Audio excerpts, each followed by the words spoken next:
All right, we are live. Thank you. Welcome to the meeting of the Economic Development Committee of the Montgomery County Delegation. We have quite a big agenda today. We're going to have to really start moving some of these bills. I want to take up first MCPG 10725, which we've had a lot of discussion about. We have a couple of amendments to the bill. I see Delegate Moon is here. If we don't move this bill today, if we don't act on this bill today, then our time has run out to act on this bill because it's got to go to Prince George's County as well. And the delegation has to act on it before it goes to Prince George's County. So I'm hoping we can get through this bill today. I really think that it would be a shame, in my opinion, if we didn't move this forward. We may not have a perfect bill. You'll have other opportunities to amend it, but I'd like to really move it out of this committee so that we can get this money allocated like it's supposed to be allocated and not just have it sitting there. So before I call on the amendments, let me just remind people that this bill is a mandatory rather than it makes it mandatory rather than discretionary for the Montgomery County Council to grant certain exemptions to the system development charge for properties located in Montgomery County. It also requires the county to approve applications for certain exemption on a first come, first served basis up to a certain limit, and authorizes persons who are not property owners to apply for an exemption. This is to help child care centers, and also has some reporting requirements. I'll also remind you that the county executive supports the bill with an amendment that we'll get into, that I'll offer an amendment in a minute. The county council has not taken a position on the bill. So that's where we are with the bill. With that, I think the first thing to do, I'll call on Delegate Wims to move the bill for the purposes of discussion and amendment. Delegate Wims, would you like to move the bill? Unmute yourself, sir. Unmute yourself. Okay, thank you.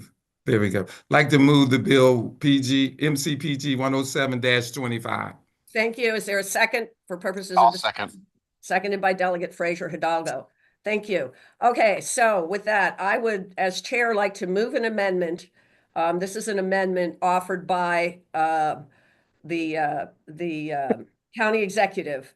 And I believe you got a copy of the amendment, but what this amendment does is it extends the reporting requirement for the county to include exemptions from the Washington Suburban Sanitary Commission System Development Charge. There's a mistake in the description, and the Montgomery County Council, but not the Prince George's County Council, because this only applies to Montgomery, a grant for publicly sponsored or affordable housing projects. So it basically includes it extends the reporting requirement. And I would like to, so I move the amendment. Is there a second? Second. Thank you. Second. Delegate Kaiser. Delegate Kaiser. Okay. Hello. Yeah. I keep trying to unmute. Someone keeps remuting me. Anyway, I was a little confused. I heard that the bill was moved. We usually do amendments before the bill. So what was the parliamentary order here? The parliamentary order is I just had the bill moved for purposes of amendment. Okay, because we, in previous meetings and other years, we always do amendments before we move the bill itself. Okay. Well, and then we move the bill as amended. Okay. Well, we'll do that too. Okay. All right. I'm new. I'm a new chair, so I'm trying to. This is how I used to run meetings, and it's obviously different here. So, Chair, with that, then I'll move the bill as amended. Yeah. Well, no, not yet. Oh. We haven't discussed the amendments. So, and does this bill have multiple amendments? It has two amendments. Okay. Okay. So I move the county executive's amendment. Thank you. Is there a second? Second. Seconded by Delegate Frazier Hidalgo, moved by Delegate Kaiser, Delegate Frazier Hidalgo. I'd like to ask Delegate Moon, is there, is this amendment okay with you as the sponsor of the bill? Yes, Delegate Moon says it is. Is there any discussion on the amendment? Hearing none, all those in favor of the amendment signify by saying aye. Aye. Opposed? Aye. Or raise your hand if you need, your camera needs to be on to vote. Any opposition? Hearing none, the amendment is adopted. Now, we have another amendment being offered. Actually, we have two more amendments. I misspoke. We have an amendment offered by Delegate Kaiser. Delegate Kaiser, would you like to explain your amendment, or I think people have a copy. Do people have a copy of the amendment by Delegate Kaiser? It was shared yesterday, and it's also in the Google Drive, Madam Okay, Chair. okay. So, Madam Yeah. Chair, I can explain.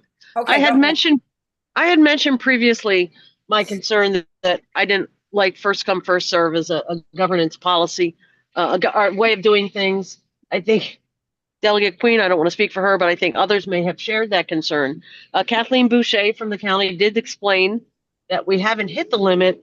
And so the goal of my amendment is just to basically say to the county, when you hit 90% one year, if that ever happens in the future, that they're required to create a different policy than first come, first serve thereafter. I was really happy with this concept in advance. And I still think something needs to be done.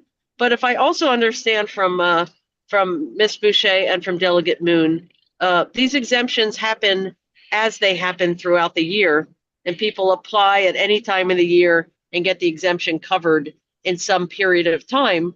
And having an evaluative process could be difficult, because then we wouldn't allow it to be roaming through, running through the year. So I don't know if it needs to be adjusted in some way, but all I am saying is that the county needs to think about a new policy.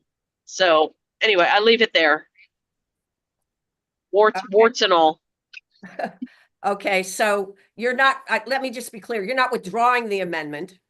I'm not withdrawing, but I am adding in that caution that, does my amendment even work if if someone applies in October and gets it 3 weeks later or gets it 6 weeks later, a non-first come, first serve would require some evaluation, though I would argue that their first round of non-first come, first serve could be everyone who can prove X or Y gets it immediately, and everyone else has to wait until the end of the year and be compared to others. So, I still think there's room for it. First come, first serve is a policy that helps privileged people who have the information, who have the context, who have the money to know these things. And the people who don't know about first come, first serve programs usually are the people who need it the most. That's why I don't like it. So I guess I still want to press the amendment. Okay. Anyone on the committee, I'm going to call on David Moon in a second, but anyone on the committee have a question of Delegate Kaiser before I call on Delegate Moon? Seeing no hands, Delegate Moon. Thank you, Madam Chair. So just to be clear, the bill can work with or without the amendment. The first come, first serve, the reason why it ends up in the first draft is because we tried to write the bill to reflect how the policy is currently operating. And state law is currently written as if there's an evaluation process, but there's not. And in dissecting the program, it's exactly as Delegate Kaiser said, people show up at different points in the year. If they're eligible, they get the money until it runs out. But it turns out the quote decision making, it's set by the council in an annual resolution, what the parameters of the grant will be. And then it's just applied throughout the year. But the apply is spread through WSSC receiving notification that someone's eligible for the exemption, but there's not actually someone sitting there evaluating each applicant. And herein lies the problem. So the county could establish the process contemplated there to create some sort of evaluation at some point. If we don't do that, it's not that there's no process. The process that we would lapse to is in a given year, $500,000 would be made available for the exemption. People show up throughout the year who are eligible and deplete that 500. After the 500 is gone, there's a remaining $6 million rollover balance from all the prior years of unused money, and that money would again continue to um, get hit until it was depleted. And every year, but the next year you get another 500 going back into it. So the scenario would have to be you'd have 500 plus 6 million coming in a 3-year period, which is the window you have to request a refund in state law. You'd have to deplete it in 3 years. So in the real world, it's a highly, highly unlikely scenario to actually replicate or to actually materialize. And if it does materialize, it just would lapse to a first come, first serves that replenishes at a 500,000 level um, every year. And so I just remind everyone the genesis of this law is that 7 years ago, the delegation put into law a desire to have childcare facilities get this exemption, and 7 years later, none of them are. And so so hopefully today this bill gets some childcare facilities this money. And as to whether it's first come, first serve or not, I don't really care at the 90% depletion point. I'd go with whatever you guys want to do. But you should just be aware there's not no process if we don't do it. And ultimately, I think the other way we could go is say, hey, county, you're now aware of this decision point. Can you come to us with a recommendation of how you'd like to approach this? And we can just add it to the law, either next session or in full committee potentially. But this amendment would lock us into not doing first come, first serve after you hit, 90% money. It's a policy change to current law. And it's a policy decision that I would think we would want some input probably from the county and WSSC on before making a snap amendment decision. But again, it works either way, so it's up to you guys. Delegate Kaiser? Okay, there's a lot to unpack there for a few things. One, the fact that first come, first serve is in the language now. I realize that's only a clarification of past practice. I think what Delegate Moon mentioned about the 6 million that's been saved is new information that wasn't shared by Ms. Boucher previously, which makes my concern less. But I think a lot of what was said was kind of beside the point, because this amendment isn't to kill the bill. This amendment isn't going to stop childcare facilities from getting this. This is just telling the county to come up with a process at a future date. I might not be paying attention. Delegate Queen might not be. Delegate Moon might not be. And in some future year's time, they might hit this. And that at that point, I think it's unfair. But hearing about that 6 million in reserve, I'm glad to withdraw the amendment, and I will not filibuster this issue. Thank you. All right, Delegate Kaiser is now withdrawing her amendment. Is that okay with the seconder? Delegate Frazier Hidalgo? Is that okay? It doesn't matter if he, it doesn't matter if he cares or not. Said yes. Okay. Yeah, and for the record, that's fine. Okay, great. Okay, so the other amendment we had was amendment by Delegate Queen to just eliminate first come, first serve. Delegate Queen, what is your pleasure with respect to your amendment? Delegate Queen? Give me a minute. Sorry, I was coming off mute. Okay. Hey, I think I'm with Delegate Kaiser. No one's trying to kill anybody's bills here. So thank you for the dialogue, and I just will withdraw this so we can move forward. Okay, thank you very much. All right, so I don't appreciate the implication that because you want to have conversation about a bill that you're trying to kill. Just to be clear, that's thank not you. something I said. Yeah. Yes. Okay. All right. Okay. So we have the bill before you. It has one amendment. That's the amendment that I presented. that was moved by Delegate Kaiser, seconded by Delegate Frazier Hidalgo, that extends the reporting time limit. So now before you is MCPG 107-25 as amended. Is there a motion to approve the bill as amended? Delegate Madam Whittam, Chair, I move the bill as amended. thank you. Is there a second? Is there a second? Delegate Wallach seconds. Is there any further discussion on the bill? Seeing none, seeing no hands, all in favor signify by saying aye or raise your hand. Remember to please turn on your camera. Aye. Okay, the bill is there any opposition? Seeing none, the bill, we report the bill out with favorable. Okay, good job. Thank you, everyone, for that discussion. That was very helpful. Now the second bill I'd like to take up is MC 21-25. We have not discussed this bill before because we were waiting on an amendment. This bill is sponsored by Delegates Charkoudian, Wilkins, and Senator Smith.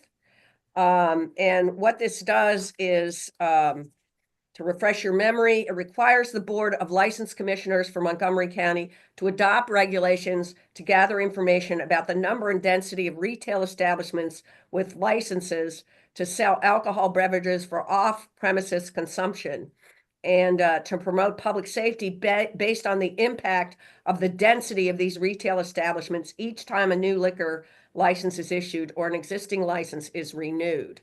That in a nutshell is the bill as presented.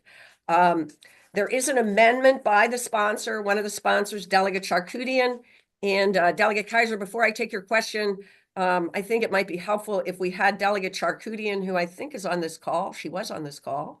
I'm here. Oh, okay. Oh, there you are. Sorry. Delegate Charkoudian, would you like to present the amendment so that we understand what you're trying to do with the amendment? Yeah, sure. And just for the record, I am on the side, I'm in a parking lot, pulled over.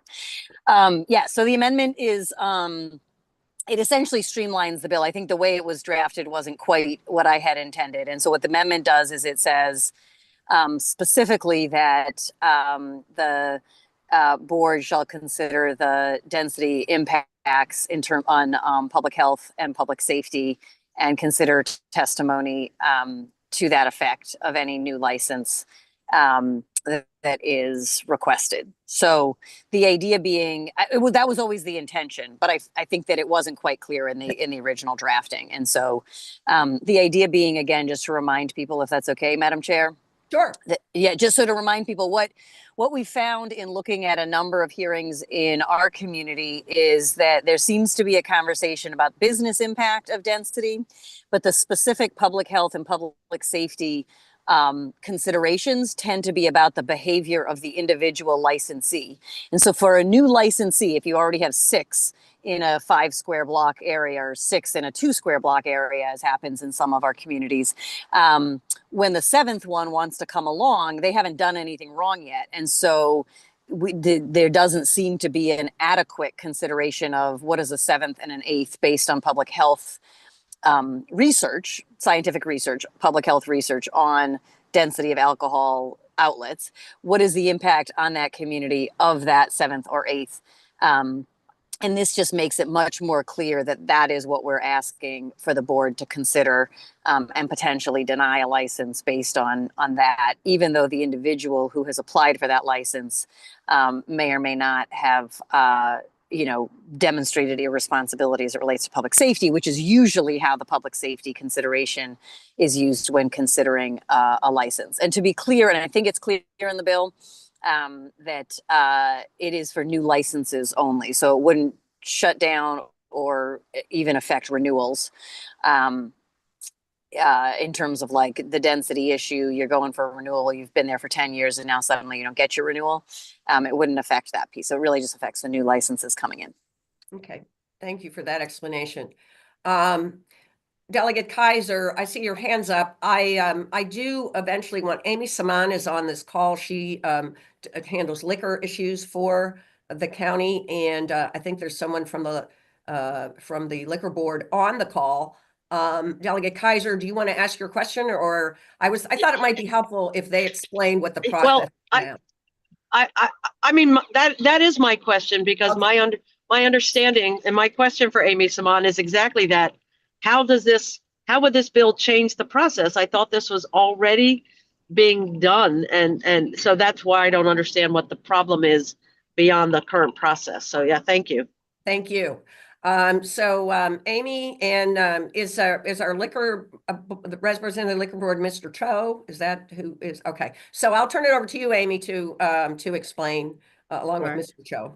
Good morning, everybody. It's nice to see you, Amy Siman from Alcohol Beverage Services.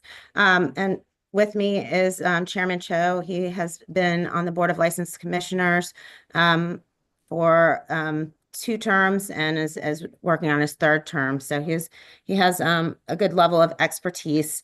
And at the request of the chair, he is going to walk through a little bit about what the current law is. I think that will address some of Delegate Kaiser's questions, and how that's implemented within the hearing itself. To answer Delegate Kaiser's direct question, in the statute right now, there is it does address the impact of the license for which application is made on health, safety, and welfare of the community. But again, I think it would be helpful for everyone involved, because it is a fairly involved process. The hearings are usually 30 to 45 minutes for each new licensee. So I'm going to turn it over to Chairman Cho. Chairman Cho? Great, thank you. Good morning, everyone. I appreciate the opportunity to help inform your deliberations here on this bill. I'd like to just quickly touch on the board's existing authority as we stand right now, and then talk a little about our hearing process. As you may know, the state grants each Board of License Commissioners broad authority to approve or deny a local alcohol license. The board may restrict, quote, restrict in accordance with a definite standard the number of licenses that the local licensing board considers sufficient for a neighborhood, unquote. Also, quote, establish areas in which licenses may not be issued, unquote. So prior to approving any license, the board goes through a series of criteria under the law, and we're required to consider the public need and desire for the license. Second, the number and location of existing license holders. Third, the potential effect on existing license holders of the license for which the application is made. And fourth, the potential commonality or uniqueness of the services and products to be offered by the business of the applicant. Fifth, the impact of the license for which is made on the health, safety, and welfare of the community, including issues relating to crime, traffic, parking, or convenience. And any other, this is the other broader point. The last point is any other factors the board can consider that the local, that we can consider as necessary in issuing the license. So that gives us a little bit broader authority there in terms of considering any other factors related to this. When we're denying a license, we're required to consider the granting of the license is not necessary to accommodate the public. The applicant is not fit to receive the license. The applicant has made a material false statement in the application. The applicant has acted fraudulently in connection with the application, or if the license is issued, the operation authorized by the license would unduly disturb the peace of the residents of the neighborhood of the location described in the application, or lastly, any reasons the board considers necessary. So, and just moving on to the hearing process, we conduct 2 hearings each month. Our hearings are pretty much full day hearings of late, which has been keeping the BLC as well as ABS pretty busy consistently. As Amy indicated, each hearing for each applicant is about 30 to 45 minutes per license. We hold in-depth questioning and vetting to ensure and also provide rigorous questioning across the board and commissioners. to ensure that the licensee is fit to hold this license. And two, we are considering the potential impacts on the surrounding community as well, which is critically important. A small sample of questions that we ask is, why are you applying for this license? They must demonstrate, again, going back to the law, a public need and desire for this license. Once we establish that, we ask, is there anything that makes your establishment unique? Are there locations of existing retail establishments that could be potentially impacted? Any unique products or services that they're offering here? And then in addition to these questions, periodic inspections happen. The county runs a rigorous underage compliance check program for sales to minors. These are basically the county partners with the local police department, and we send a minor in there to order alcohol. And if the alcohol is ordered and the establishment serves, they are penalized with a fine. The establishment is fined, and the server is issued a criminal citation. So it's a serious program. The program's been very successful. I think we've hit the 80% mark in terms of compliance recently. Obviously, any sales to minor is not good, but we're seeing an uptick in improvements here by the ABS inspectors and the team. And then we also ask, as part of this process, what high schools and colleges are near you? So we're gauging the surrounding area to make sure that there's no potential impact on existing public neighborhoods and areas in that surrounding area. And then what steps will you take to prevent overservice of alcohol? That's a critical question that we ask. We make sure that the applicant has a alcohol policy in place to make sure that they're in compliance and they're anticipating everything that could potentially happen. And then lastly, we ask, are there any objections in the room to the granting of this license before we conclude the hearing? And that's an opportunity where the public we welcome the public to testify in support or against to make sure that we're informed before we make a decision. And so we've had a few occasions where there's been testimony as part of the process, and we've certainly considered each and every testimony before we convene for a final decision. We're also consistently informed by the ABS team about their programs in terms of their inspections. Over the last few years, it's been roughly about 3,000 or 4,000 inspections per fiscal year. We're roughly a little bit over 1,000 establishments. So basically, the ABS is hitting every establishment on a quarterly basis per year. So they're out there. They're working closely with the licensees, informing them of best practices, making sure that the community is safe. And so once we do issue the license, that's where the inspectors and the ABS team play a key role in terms of making sure these licensees are successful in terms of implementing and administering their license.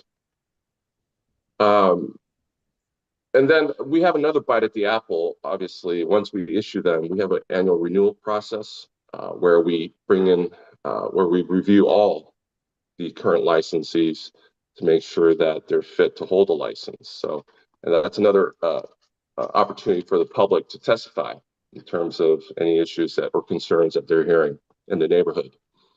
The number of off-premise licenses has remained consistent over the last 6 years. So we're not seeing any rise in off-premise licenses. And overall, the number of licenses that we currently have in the books have remained consistent as well through attrition or just regular business cycles.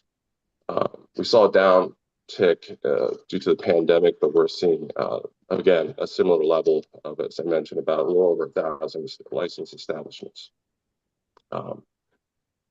So in addition to that, the board also has the authority to add clarifying questions to its current list of questions when we question the applicant to address one of the legal tenets required for approving a license, and it's obviously has to need to be cleared by the board's attorney. But again, there's no question that we don't ask as part of this vetting process. Thank So you. thank you for the opportunity. Thank you, Mr. Cho, for being here and explaining that. That was a very thorough explanation and gives us a lot of insight into the process.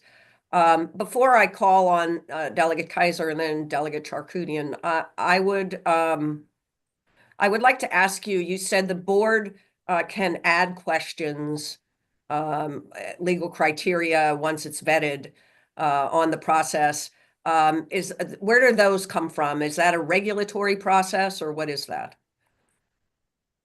Yes, thank you, Delegate. Madam Chair, we have a set of questions that we're required to ask in accordance with the law. So all commissioners have a set of questions that we typically ask to make sure the applicant is fit, they're considering the interests of the public in holding this license, and that they have a plan in place to make sure that they're not impacting the health, safety, and welfare of the community.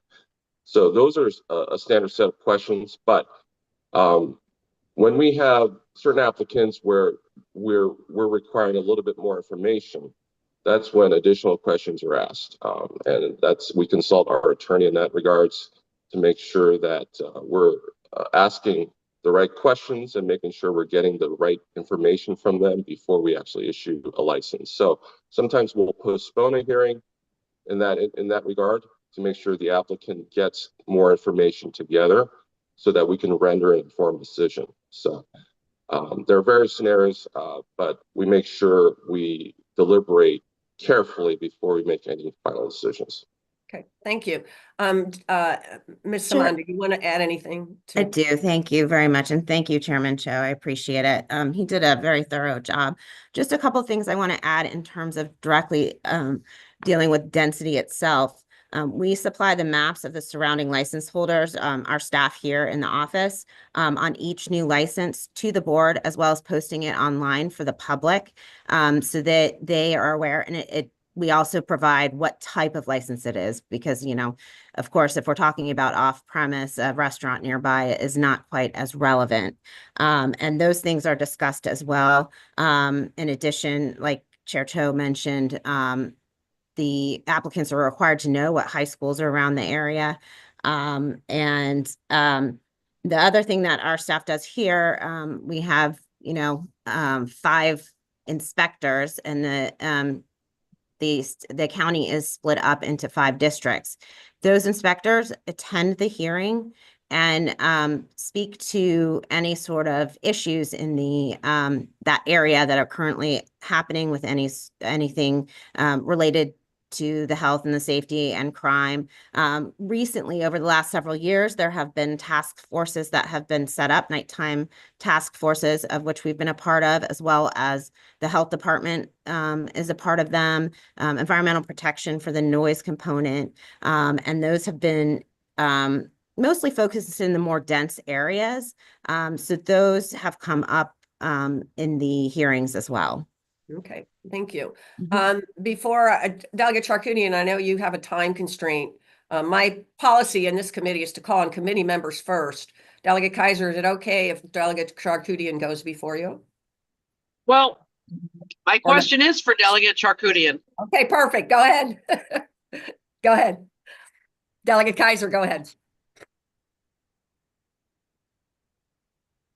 Delegate Kaiser, go ahead.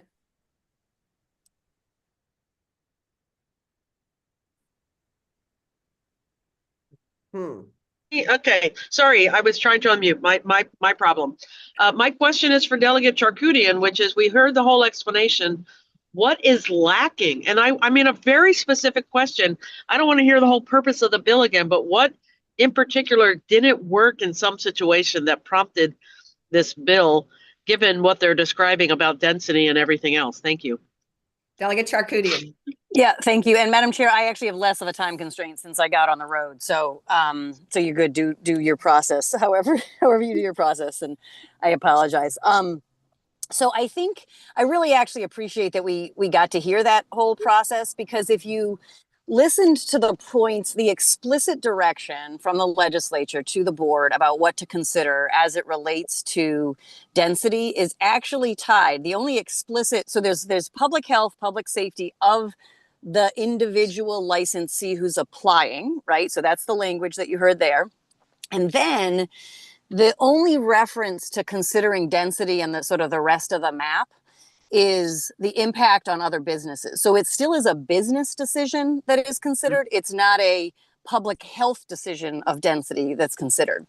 So you could make the case that this sixth license could come in and there'll still be enough people buying liquor in that community that it won't harm the other businesses.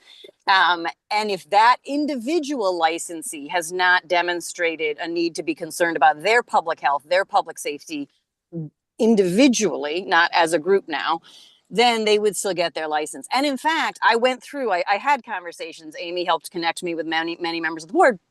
And as I discussed my concern, one of the points that one of the people there made was, well, maybe that wouldn't be fair to the new licensee because they haven't done anything wrong yet. And that may be true if you're just looking from a business perspective, but if we're looking from a public health perspective, it's not fair to the community to add that there.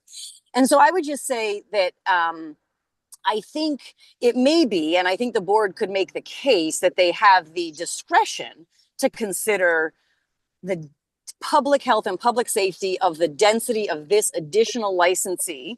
I think they could make the case that they can consider it because they are allowed to consider any other, there's sort of the catch-all in there. I would argue that they don't effectively consider it, at least in communities that I represent.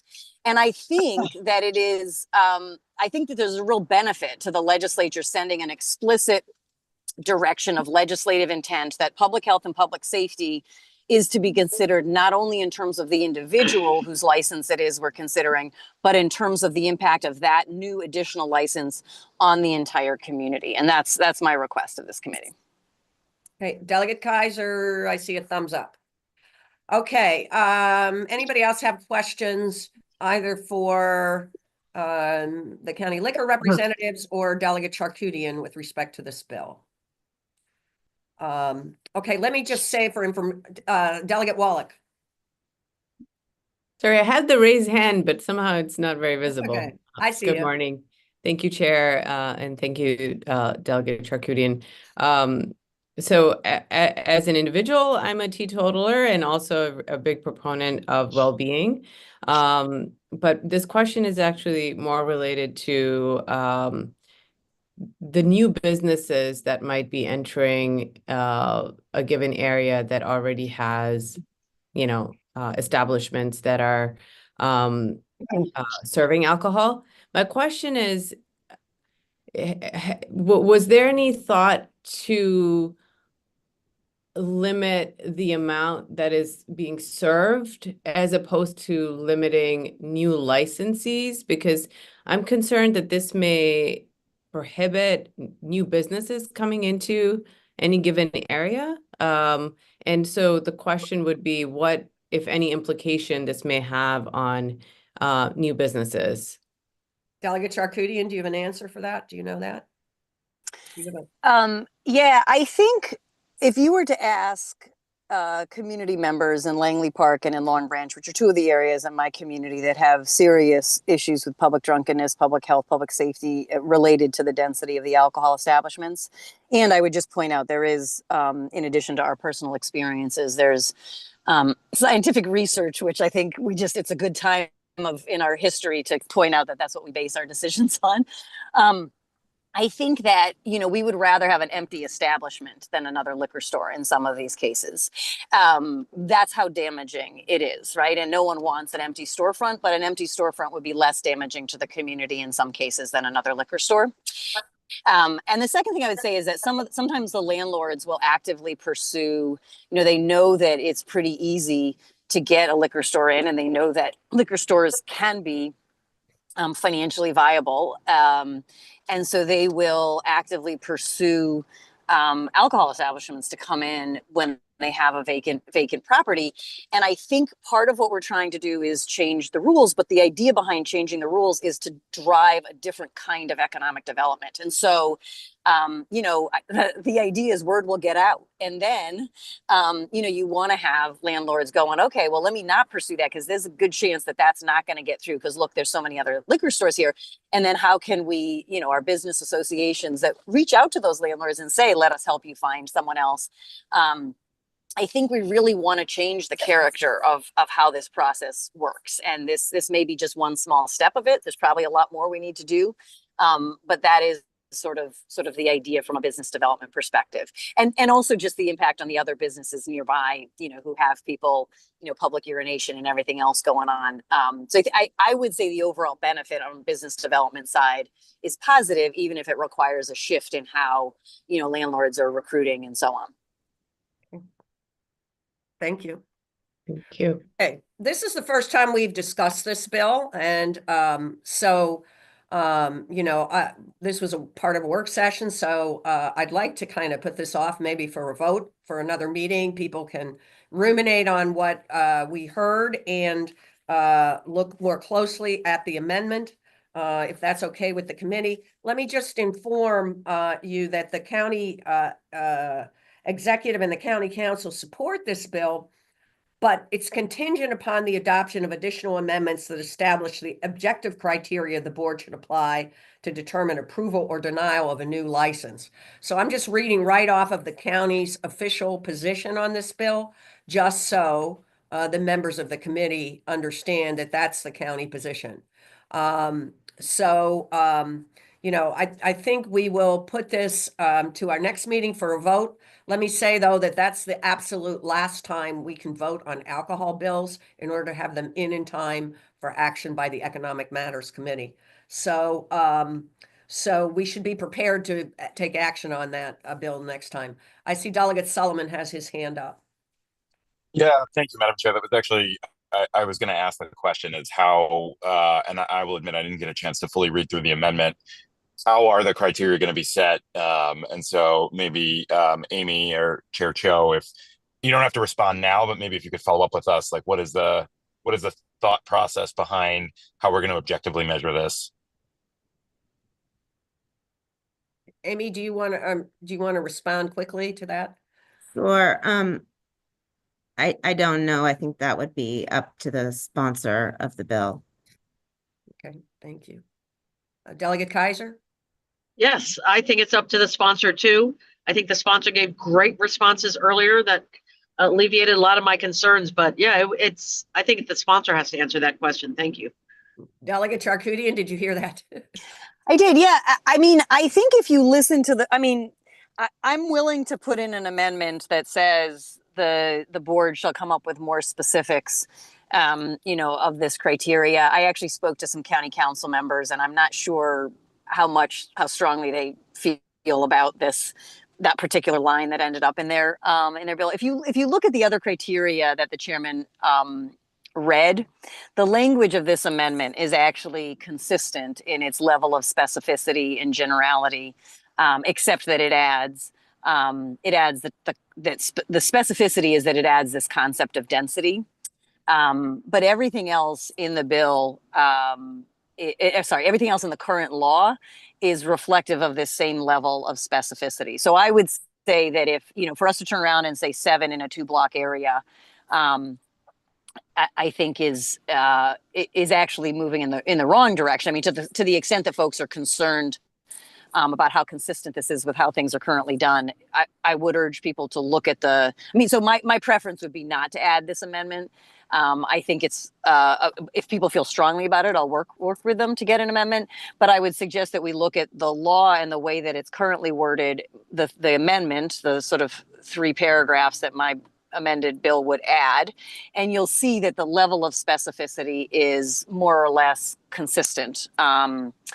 Obviously, we're still trusting them to use their judgment, consider the public's input. So I would say we don't need that. I would ask if there's anyone in this committee who feels strongly that we do need that, let me know and I can try to work on something. But I think if you look at the law and the bill, they line up in terms of level of specificity pretty well. Delegate Charkoudian, do you know, or maybe maybe it would be helpful for the committee, and maybe this is something for Amy, if we knew, because these are somewhat border communities with Prince George's County. They're close to Prince George's County. Let me say that. I don't want to misspeak and say that they border them. I think they do. And so it might be helpful to know, you know, what if any are the criteria in Prince George's County is. I don't know whether the county council folks can find, or I mean, the county officials can find that out for us and maybe give us that information. I mean, I just would be curious, because if they end up on the other side of the street, then your concerns are still not addressed. So that might be useful information. Delegate Sullivan, did you have another question? No, my hand was still up, but I did just sort of want to respond. I mean, again, maybe this is a question for Amy and Chair Cho. I mean, there has to be some sort of regulatory, I mean, I'm not an expert on the liquor license approval process. So, I mean, but you must have some sort of criteria, even among the existing regulations that you have, or some sort of internal process where, I mean, it's not just completely opaque and left up to the whims of the commissioner. So, I mean, if we don't have to spell it out in the bill, I'm totally fine with that. And I agree with the purposes for it. But I think in fairness to some of the businesses that might be applying, it's reasonable to sort of know what you would look at if we did legislate that you should be looking at public health. Like what would be some of the statistics or criteria that you would be looking at? Okay. Okay. So if we could get that for Delegate Solomon, that would be good. Delegate Kaiser? Thank you. I want to tag on to what Delegate Charkoudian asked and what Delegate Solomon just said. Delegate Charkoudian, I agree. Our bill should not be specific. What I heard Mr. Cho and Ms. Saman say is they want guidance from you from what you mean. I don't think it has to be in the bill. I think they don't understand any way, shape, or form. And I think what Delegate Solomon just said, Ms. Saman and Mr. Cho have to come back with what they think it is. They have no idea what it should be, is from what I was hearing. So I think they were asking Delegate Charkoudian for her advice and insight. And no, it doesn't have to be 7 establishments in 2 blocks. I don't think anyone wants language like that in the bill. I think Department of ABS is asking Delegate Charkoudian for guidance on what they should look for. That's all, not part of the bill. So that was my understanding of all of it. So I just think, I just feel like everyone's been misunderstanding what ABS has been saying in this regard. Thank you. Okay, thanks. So I like I said, we're not going to vote on this bill today. We're going to have further discussion on this if that's up to, it sounds like that's what the committee wants to do. And it sounds like we need a little more work on it. But let me just again flag that next week is the last time we can really work on liquor bills and get them before the policy committee. So we all heard the discussion, and you know, and Delegate Charkoudian, along with the county officials, we need some more information from you. And then we'll take this up again next week and be prepared to do something with the bill, vote somehow on the bill. Okay, thank you for that discussion. That was very helpful. Now I'd like to move on to another alcohol bill that we have, which is MC 1825. The sponsor is Delegate Vogel. And I have it. Oh, here it is right here. So this bill increases the number of Class BD, BWL licenses the same person may hold from 1 to 2. And the bill also limits the holder of a second class of this license to on-premise sale of beer, wine, or liquor only for on-premise consumption at the premise described in the second license. And this is important. It's only private label products manufactured exclusively for the holder for off-premises consumption. And I think basically this is it. This is, you know, if there's another establishment owned by the same people, I think that's what this is. Just for your information, for the committee's information, the county council supports this legislation, but the county executive has not taken a position on it. That's not that unusual for some of these alcohol bills with respect to the county executive. So With that, I will, Delegate Vogel is here. First, I'll take a motion to move the bill. Delegate Wims, would you like to move the bill? There are no Yes, amendments, let me say. Go ahead, Delegate yes, Wims. Madam Chair, I move that we move the bill. Second. Seconded by Delegate Kaiser. Delegate Vogel is here. Or is there any discussion or any questions for Delegate Vogel on this bill? Hearing or seeing none. I assume we're ready for the vote on the bill. Remind you that your camera must be on to vote. All those in favor of favorable report on this bill signify by saying aye or raise your hand. Aye. Delegate Wallach, there you are. Delegate Queen. Okay, well, we have 1, 2, 3, 4. I don't see Delegate Solomon anymore. Okay, the bill, is there any opposition to the bill? Okay, the bill passes the committee. Thank you very much. We're coming up on 9:30, but we do have another bill that I would like us to consider. And that is, hopefully it won't be controversial. That is MC 15-25. Delegate Frazier-Doggo and I are very familiar with this bill. The main sponsor is our district mate, Delegate Chi, but it's also myself, Delegate Frazier-Doggo, and Delegates Ziegler, as well as Senator Feldman. This is a bill that would require the Department of Commerce to study the tourist and visitor economy of the Montgomery County Agricultural Reserve to identify barriers to growth and develop policies and recommendations to help the agricultural reserve support small businesses, recreation sites, and historic sites that depend on visitors to the reserve. Delegate Chi has an amendment to this bill, and I believe she was here, but she's gone.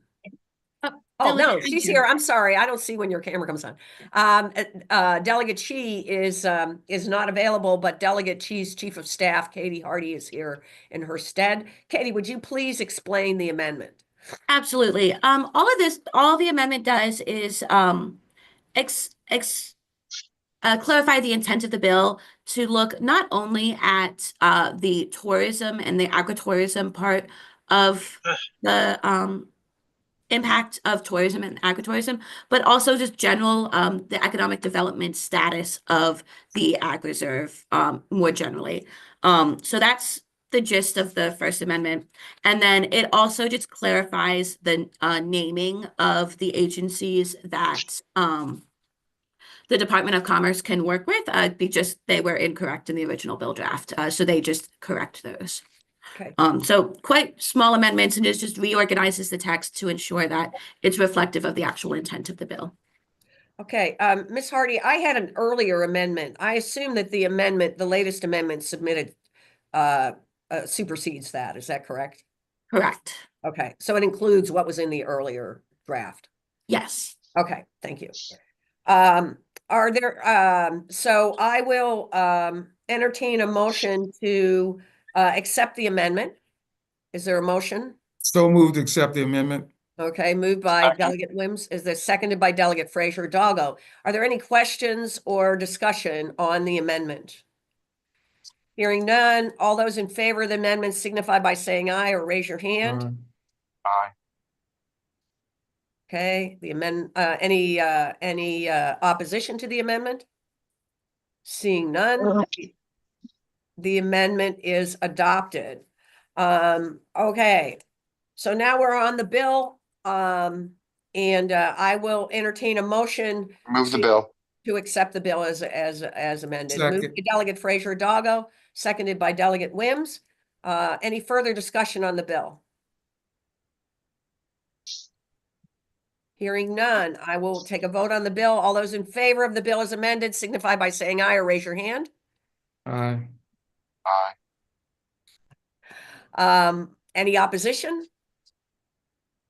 All right, the bill passes. Thank you very much.